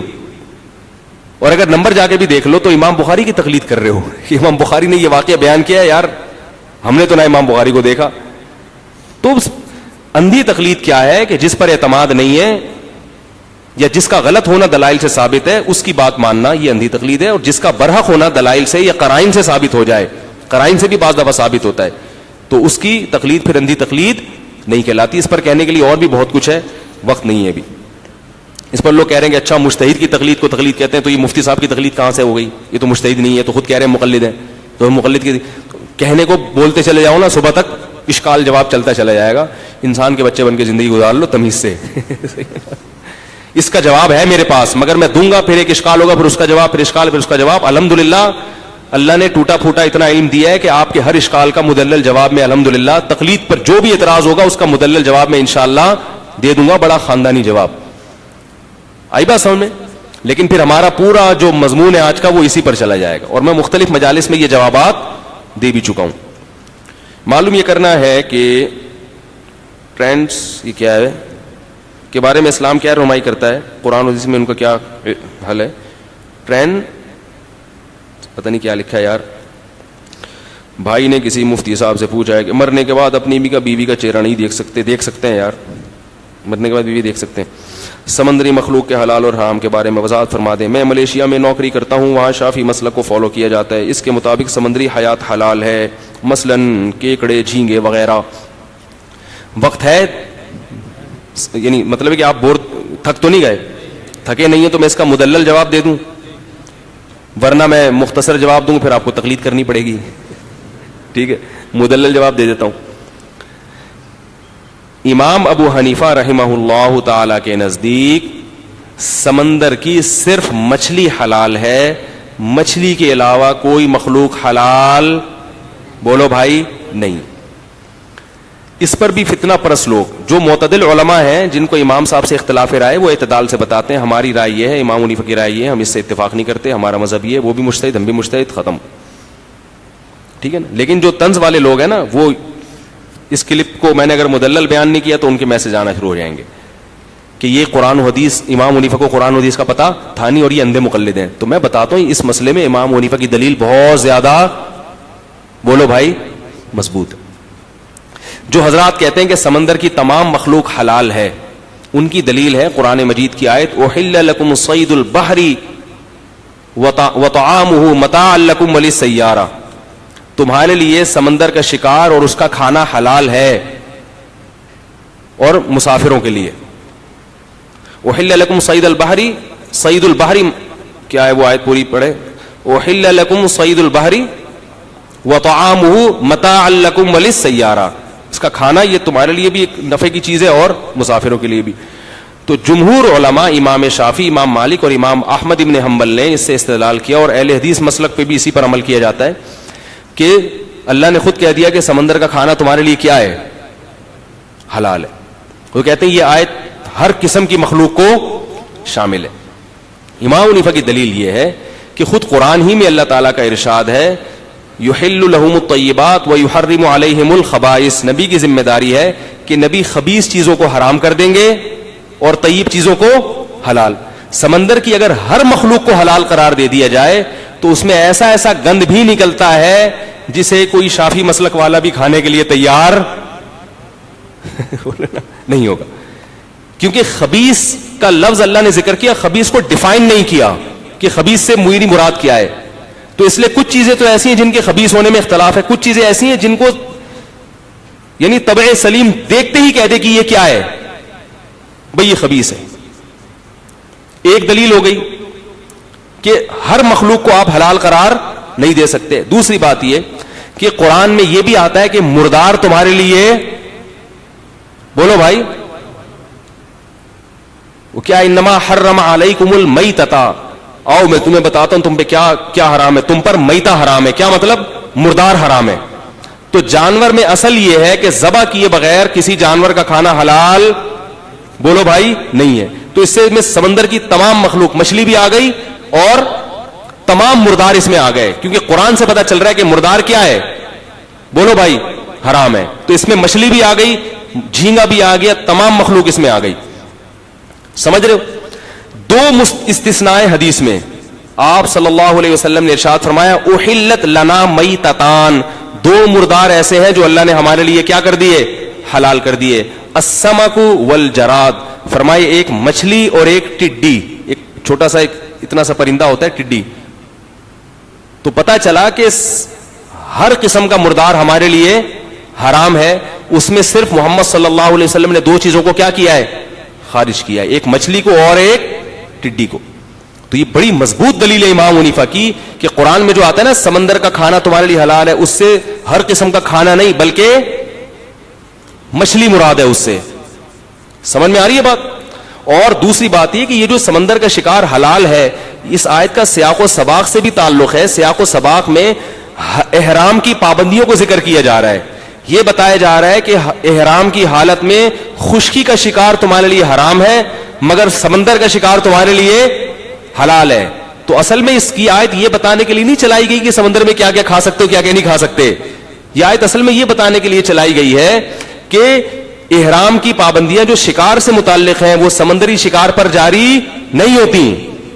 تو ایک آیت یہ بتانے کے لیے نہیں چلائی گئی ہے کہ کیا کیا کھا سکتے ہو. اس کا اصل موضوع کیا ہے، اصل ٹاپک کیا ہے کہ اگر تم سمندر میں شکار کرتے ہو تو یہ احرام کی جنایت. احرام کی حالت میں آپ جانور شکار کریں دم لازم آتا ہے نا، لیکن اگر آپ سمندر میں شکار کریں گے تو دم لازم نہیں آئے گا. اس سے بھی پتہ چلتا ہے کہ اس آیت کا ایک خاص سیاق و سباق ہے. اس کانٹیکٹ میں یہ آیت جو ہے نا وہ بات کر رہی ہے. تو اس سے ہمیں پتہ چلا کہ حدیث میں صرف دو چیزوں کو حلال قرار دیا گیا، ایک مچھلی کو اور ایک ٹڈی کو، یہ مردار سمک کو. اور ایک بہت مضبوط دلیل یہ بھی ہے کہ کسی ایک ضعیف سے ضعیف روایت میں بھی نہیں ملتا کہ کسی صحابی نے مچھلی کے علاوہ کوئی چیز کبھی زندگی میں کھائی ہو. آپ کہہ سکتے ہیں کہ ذکر نہ ملنے سے یہ لازم تو نہیں آتا کہ کھائی بھی نہیں ہے، ہو سکتا کھائی ہو مگر اس کو روایت نہ کیا ہو، باقی یہ لازم نہیں آتا. لیکن جو جزیرہ عرب جو تین طرف سے سمندر میں ڈھکا ہوا ہو، ان کے بارے میں دیکھو، بنگلہ دیش بھی ہے نا تین طرف سے سمندر میں، ان کی تو خوراک ہی سمندر ہے. مچھلی بھی کھاتے ہیں، جھینگا بھی کھاتے ہیں، اور بھی کیکڑے بھی سنے کھا جاتے ہیں. سب نہیں کھاتے لیکن بعض لوگ کھاتے ہیں. تو اتنا کچھ ہونے کے باوجود صرف مچھلی کو ہاتھ لگا رہے ہیں، باقی کسی چیز کا ذرا سا تذکرہ بولو بھائی ملتا ہی نہیں ہے. اور ایک آخری بات اس میں یہ بھی ہے کہ اگر ان دلائل سے کوئی مطمئن نہ بھی ہو تو ہم یہ کہہ سکتے ہیں نا دلائل دونوں طرف ہیں. تو کھانے پینے میں گوشت میں اصل حرمت ہے، اس پر پوری امت کا اتفاق ہے. کسی گوشت کے جب تک حلال ہونے کا یقین نہیں ہوگا اس وقت تک اس کو کیا سمجھا جائے گا؟ حرام سمجھا جائے گا. اسی وجہ سے, اس وجہ سے بھی امام حنیفہ نے اس پہلو کو ترجیح دی ہے کہ مچھلی کے بارے میں تو ہمارے پاس دلائل بالکل واضح ہیں, باقی چیزوں کے بارے میں دلائل واضح نہیں ہے. جب تک مثل ضوء النہار, چڑھتے سورج کی طرح ہمارے سامنے واضح دلیل نہیں آ جائے گی کہ نبی نے اجازت دی ہے مچھلی کے علاوہ بھی چیز کھانے کی, اس وقت تک ہم مچھلی کے علاوہ کی چیز کو ہاتھ نہیں لگائیں گے, اس کو ناجائز ہی سمجھیں گے. اس لیے امام حنیفہ کا مذہب اس بارے میں بہت زیادہ مضبوط ہے.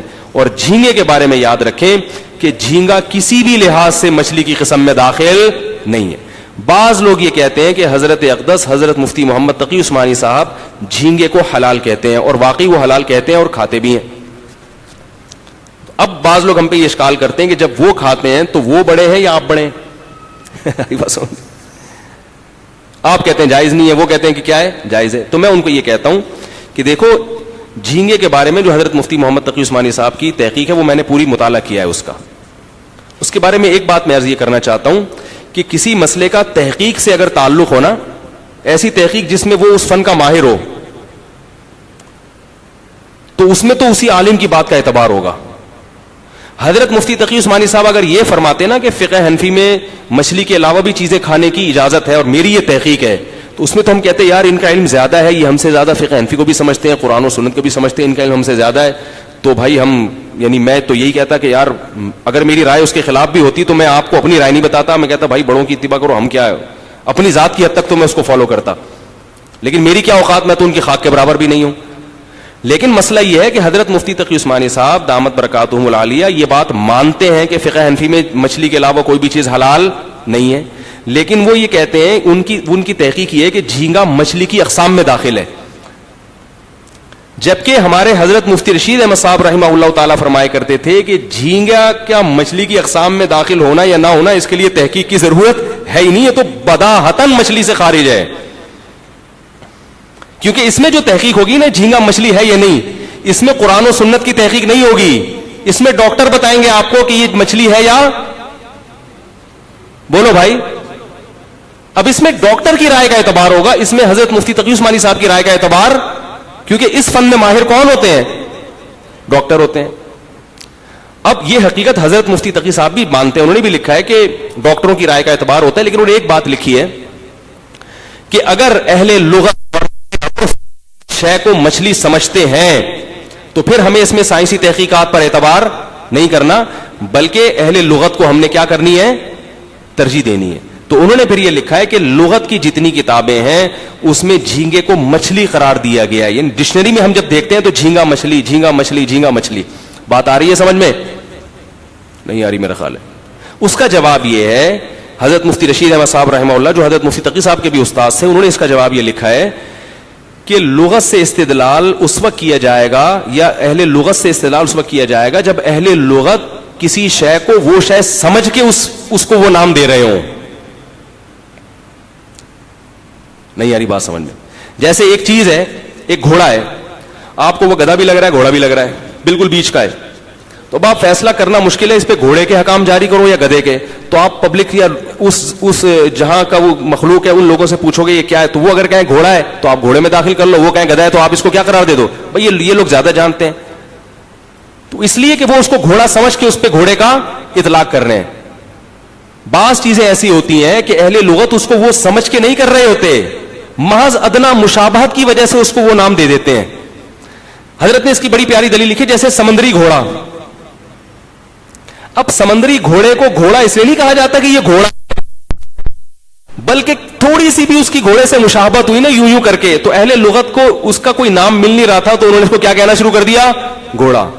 اب کسی بھی لحاظ سے آپ اس پہ گھوڑے والے حکام جاری, گھوڑا تو مکروہ ہے نا, اور بعض ائمہ کے نزدیک حلال بھی ہے, تو ہم یہ نہیں کہیں گے سمندری گھوڑے کے بارے میں وہی اختلاف ہے جو خشکی کے گھوڑے کے بارے میں. بھائی وہ گھوڑا کسی بھی لحاظ سے نہیں ہے, اس کو محض اس لحاظ سے گھوڑا کہہ دیا کہ یوں کر کے اس کا زاویہ بنتا ہے بس, نہ اس پہ سواری ہو سکتی ہے, نہ وہ لوسن کھاتا ہے, نہ دانا کھاتا ہے, بالکل ایک الگ مخلوق ہے وہ. تو ایسے ہی حضرت مفتی رشید احمد صاحب نے لکھا ہے کہ جھینگا جو ہے اس کو جو اہل لغت نے مچھلی کی فہرست میں داخل کر دیا, یہ مچھلی قرار دے دیا صرف سمندر میں ہونے کی وجہ سے. لیکن اگر ہم عرف ہی کو دیکھیں, لغت ہی کو دیکھیں, تو اہل لغت اس کو مچھلی سمجھتے نہیں ہے. اس کی دلیل یہ ہے کہ آپ کسی کو کہیں کہ مچھلی لے کر آؤ, اگر وہ جھینگا اٹھا کے لائے گا تو آپ وہ جھینگا اسی کو آپ بولیں گے میں نے مچھلی کہا تھا اور تم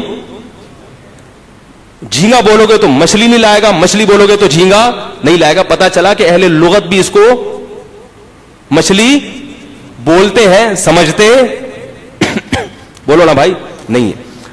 پھر میرے پاس اس کی ایک اور دلیل ہے کہ ہم کیونکہ سینڈ سپٹ کا جو ایریا ہے نا, ہم پہلے وہاں بہت آیا جایا کرتے تھے ساحل سمندر پہ, وہاں مچھیرے مچھلیاں پکڑ کے لاتے تھے, ہم ان سے خریدتے تھے. تو مچھیروں کو نا بعض مچھلیاں ایسی لگتی تھیں جو ان کو لگتا تھا کہ یہ مچھلی نہیں ہے, بالکل عجیب مکرو شکل ہوتی, ان کی نہ ریڑھ کی ہڈی نہ گل پڑے ہوتے. تو مچھیروں نے ان مچھلیوں کا نام رکھا ہوا تھا حرام مچھی, کیونکہ اب مچھیرے کو وہ کوئی مرزا غالب کی اولادوں میں تھوڑی ہے کہ بہت ہی مہذب سا اس کو نام دیں. لغت والے کیا دیکھتے یار فی الحال جو نام سمجھ میں آ رہا ہے وہ اس پہ ڈال دو, تو انہوں نے اس کا نام کیا رکھ دیا. اب ہم یہ کہیں کہ جب مچھی ہے تو حرام کیسے ہو گئی, کیونکہ جو مچھی تو حلال ہی ہوتی ہے نا. تو وہ مچھیرا کہے گا بھائی مجھے یہ مچھی نہیں ہے, مچھلی نہیں ہے, تبھی تو میں اس کو حرام مچھی کہہ رہا ہوں. اب ہم یہ کہیں کہ لغت میں چونکہ اس کو مچھلی کہہ دیا گیا ہے لہذا یہ حرام نہیں ہے, تو یہ غلط استدلال ہوگا. بلکہ ہم یہ کہیں گے کہ اس کے پاس اس مخلوق کو دینے کے لیے کوئی نام تھا نہیں, چونکہ نکلی سمندر سے ہے اس لیے اس کو مچھلی کہہ دیا, لیکن یہ بتانے کے لیے کہ مچھلی نہیں ہے, کوئی عجیب سی شکل ہے اس کی, سڑی ہوئی بو بھی آ رہی ہے اس کے اندر سے جو مچھلیوں میں آتی نہیں ہے, لہذا اس کا نام انہوں نے کیا رکھ دیا, حرام مچھی. تو لغت والے بعض دفعہ اسی سے ہم استدلال کرتے ہیں تصویر پر, کہ ڈیجیٹل تصویر کو لوگ کہتے ہیں تو تصویر ہے تو حرام ہے, تصویر کے بارے میں حدیث میں آتا ہے حرام. بھائی جس تصویر کے بارے میں حدیث میں آتا ہے وہ یہ تصویر نہیں ہے, کیونکہ یہ نبی کے دور. اب لوگ کہتے ہیں تصویر تو تصویر ہے, اگر یہ وہ نہیں تھی تو لوگ اس کو تصویر کیوں کہتے ہیں. ہم کہتے ہیں اس لیے کہ لوگوں کے پاس اس ڈیجیٹل کیمرے سے جو عکس بنتا ہے اس کو ڈیفائن کرنے کے لیے تصویر سے زیادہ سوٹیبل لفظ ان کو کوئی ملا مارکیٹ میں ملا. ہمارے پاس ایک باہر بھی ہوتی ہے تو یہی نام اس پہ چسپا کر دو. لغت تو بہانے تلاش کرتی ہے نا, کوئی بھی نئی چیز جب مارکیٹ میں آتی ہے تو اس جیسا کوئی بھی لفظ ہوگا لوگ اس پہ. اس کی مثال ایسے, ہم جب بچپن میں کرکٹ کھیلتے تھے نا تو پروٹیسٹ کو لڑکے پوٹرس کہتے تھے. پروٹیسٹ ہوتا ہے نا, یہ پروٹیسٹ کرو پروٹیسٹ, تو اس کو لڑکوں نے کیا پروٹیسٹ کون, تو پوٹرس بنا دیا اس کو, ٹھیک ہے نا. اور مزیدار مثال دیتا ہوں اس کی, تھوڑا سا مزہ بھی ہو جائے گا اور آپ فریش بھی ہو جائیں گے, بات بھی سمجھ میں آ جائے گی. ہم جب ہمارے کزن ہمارے ساتھ رہا کرتے تھے پہلے, ہماری پھپھو کا گھر تھا بالکل ہمارے گھر کے ساتھ ملا ہوا, تو ہم نے درمیان میں کھڑکی بنا لی تھی, چھپ کے ہم چھلانگ مار کے وہاں جاتے تھے تو پھپھو کے گھر پہنچ جاتے تھے. اپنی بڑا پیارا بچپن ہم نے گزارا. اب ہم دیکھتے ہیں کہ آج کل لوگوں میں محبتیں ختم ہو گئی, تو پہنچ جاتے تھے. تو پھر ہم اپنے کزنوں کے ساتھ خوب کھیلتے, گلی میں بھاگتے. تو جب واپس گیٹ کی طرف آتے نا تو اکثر گیٹ کھلا رہ جاتا تھا, تو ہمارے جو پھپھا تھے نا وہ غصے ہوتے تھے کہ دروازہ کمبختو جب بھی گھر میں آیا کرو دروازہ بند کر کے آیا کرو. اب ہمیں دروازہ بند کر کے کنڈی لگانا بچوں کو بڑا بوجھ لگتا ہے, کیونکہ شرارتی ذہن ہوتا ہے نا بچوں کو, یہ کام بھی بڑا. اب ہمیں یہ بڑی ٹینشن لگتی تھی کہ یار دروازہ کون بند کرے. تو اس میں ہماری کوشش ہوتی تھی کہ سب سے پہلے میں گھر میں گھسوں, اور جو آخر میں آئے گا نا پھر اس سے سوال ہوگا قیامت کے دن. یعنی قیامت سے مراد جو اس وقت قیامت قائم ہونے والی ہے, تھوڑی دیر کے بعد میدان حشر قائم ہونے والا ہے, اس سے سوال ہوگا. تو ہم بھاگتے ہوئے آتے تھے اور یہ اعلان کرتے جو آخر میں آئے گا وہ کنڈی لگائے گا, جو آخر میں آئے گا کنڈی لگائے گا. تو یہ ہماری زبان پہ اتنا چڑھ گیا, جو آخر میں آئے گا وہ کنڈی لگائے گا, جو ایسے پہلے نا بڑے مزے لے کے ترنم سے پڑھنا شروع کر دیا. بچے تو ہر چیز کو انجوائے کرتے ہیں. پھر ہم نے اب اتنا لمبا کون پڑے یہ بھی ٹینشن لگنے لگا, جو آخر میں آئے گا یہ بنا دیا ہم نے, آگے خود ہی محذوف ہے سمجھ جاؤ. بھاگتے ہوئے آتے تھے اور سب یہ نعرہ لگا جو آخر میں آئے گا. پھر یہ تو روزانہ کا کام ہوتا تھا نا کھیلنا, اسکول سے آگے کھیلتے ہی تھے. پھر ہم نے اس کو اور شارٹ کر دیا جو آخر بس.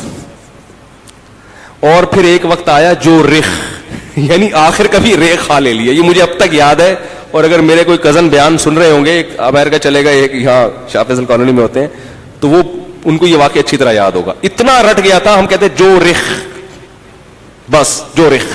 یہ اعلان ہوتا تھا کہ بھئی ہماری ذمہ داری پوری ہو گئی ہے, اب تم آخر میں آ رہے ہو تو جو رخ جو رخ جو رخ, بس یہ چڑھ گیا تھا ہمارے جو رخ. تو اب یہ جو رخ کیا ہے, تو لغت اسی طرح بنتی ہے, وہ کسی قاعدے ضابطے کی محتاج نہیں ہوتی.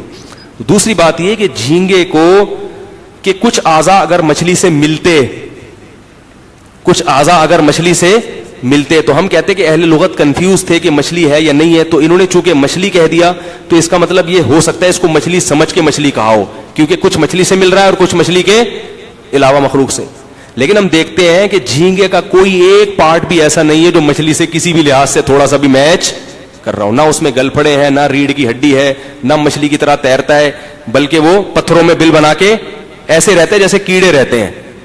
اس کا شکار بھی اس اسٹائل میں نہیں ہوتا جیسے مچھلی کا شکار ہوتا ہے, بالکل اس کی یعنی اس کا لائف اسٹائل, اس کا اسٹرکچر بالکل الگ ہے. اس لیے ہمارے حضرت فرمایا کرتے تھے کہ میڈیکل سائنس کے ڈاکٹر کہتے ہیں کسی انسان کو گدھا کہہ دیا جائے تو یہ اتنا عجیب نہیں ہے, کیونکہ انسان کے بہت سارے اعضاء گدھے سے ملتے جلتے ہیں, ریڑھ کی ہڈی, آنکھیں, دماغ کا اسٹرکچر بالکل. لیکن مچھلی کو اگر جھینگا کہہ دو تو میڈیکل سائنس اس کو کسی قیمت پہ تسلیم کرنے کے لیے تیار نہیں ہے, یہ ہو ہی نہیں سکتا. اس لیے بآخر خلاصہ یہ نکلا کہ اس لیے جو بہت مدلل تحقیق ہے وہ یہی ہے کہ جھینگا مچھلی میں داخل نہیں ہے, لہذا فقہ حنفی میں جھینگا کھانا جائز. تو ایک مسئلہ کو فالو کیا کرو. البتہ اتنی بھی ہم وہ کہتے ہیں کہ بنگلہ دیشیوں کے لیے گنجائش دیتے ہیں ہم, کیونکہ یہ لوگ بنگلہ دیش میں جو علماء رہتے ہیں نا وہ صدیوں سے کھاتے چلے آ رہے ہیں, اور جس کسی چیز میں جب ابتلا اتنا زیادہ ہو جاتا ہے اور وہ سری حرام بھی نہیں ہوتی, دوسرے فقہا کے ہاں اس کی گنجائش بھی ہے, تو جب اتنا ابتلا ہو گیا تو پھر اس گنجائش سے فائدہ اٹھانا بولو بھائی جائز ہے. کیونکہ شوافی بھی, امام شافی بھی مجتہد تھے, امام مالک بھی مجتہد تھے, تو اب پوری ملک سے جھینگا چھڑوا دینا, وہ دنیا چھوڑ دیں گے, وہ جھینگا نہیں چھوڑیں گے, ان پہ فتوا لگانا بھی صحیح نہیں ہے.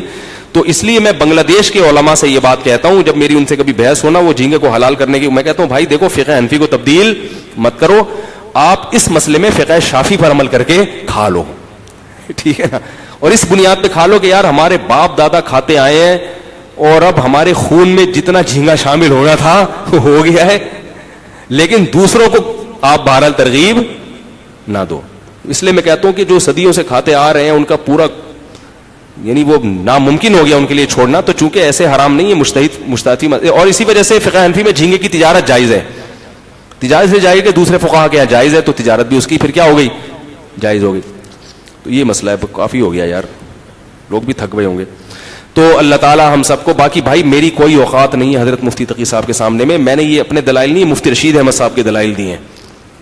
تو میں حضرت مفتی تقی صاحب کو یہ نہیں کہہ رہا میری رائے, بلکہ حضرت مفتی تقی صاحب کی رائے کا مقابلہ کس سے کرایا ہے, مفتی رشید احمد صاحب رحمۃ اللہ علیہ کی رائے سے, اور وہ مفتی رشید احمد صاحب ان کی سے سینئر تھے. تو ہمیں مفتی رشید احمد صاحب رحمہ اللہ کے دلائل اس بارے میں کیا لگتے ہیں, بہت ہی مضبوط لگتے ہیں. تو وہ مجھے لگتا ہے کہ زیادہ جاندار ہے. سبحانک اللہم و بحمدک نشہد ان لا الہ الا انت نستغفرک و نتوب الیک. کھانے کے لیے اتنی چیزیں دنیا میں موجود ہیں یار, وہ کھا لو جو حلال بالاتفاق حلال ہے.